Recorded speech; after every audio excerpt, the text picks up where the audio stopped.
கவிஞர் லட்சுமிபதி வேலூர். இன்றைக்கு வீரமாமுனிவர் அவருடைய நினைவு நாள், 277வது நினைவு நாள். நாம் மறக்க முடியாத ஒரு தமிழ் மேதை இவர். அவர் பிறந்தது இத்தாலி. அவரது பெயர் பெஸ்கி. ஆனால் தனது பெயரை முதலிலே தைரியநாத சாமி என்று மாற்றிக்கொண்டார். அது கூட வடமொழியா தமிழா என்ற ஒரு கன்ஃபியூஷன் வர அவர் என்ன பண்ணார், வீர மா முனிவர் என்று அந்த பெயரையும் தமிழில் படித்து கொண்டார். நான் வெஜிடேரியனாக இருந்து வந்த வெளிநாட்டுக்காரர் வெஜிடேரியனாக மாறி உயிர் கொலையை வெறுத்தவர். அவர் தமிழை கற்று இலக்கணம் ரீதியாக தமிழை சுத்தமாக கற்று அவர் தேம்பாவணி என்கிற அற்புதமான நூலை படைத்தார்.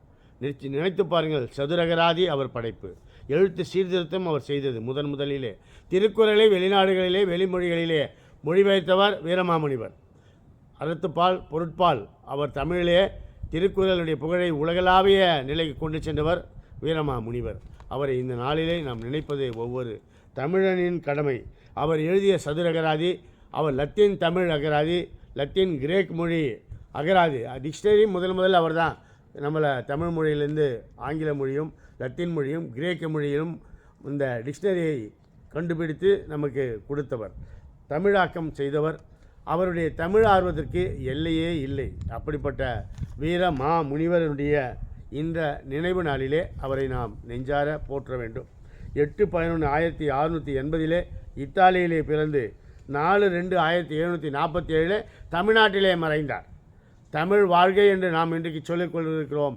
அந்த தமிழ் வாழ்க, தமிழர் அல்லாத அவர் தமிழை கற்று சுத்தமாக இலக்கண ரீதியாக கற்று தமிழ் மொழிக்கு, அதான் நாம் கூட தமிழ் கற்றுக்கொள்கிறோம், பேசுகிறோம். இந்த மொழிக்கு என்ன தொண்டு செய்தோம்? தமிழுக்கு தொண்டு செய்வோம், சாவதில்லை.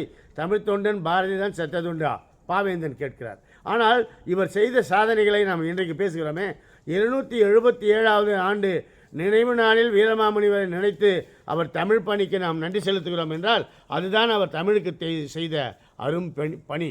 அப்படிப்பட்ட மகத்தான மேதைக்கு நன்றி கலந்த வணக்கத்தையும் வீர புகழ் அஞ்சலியும் நாம் செலுத்துவோம். நன்றி, வணக்கம்.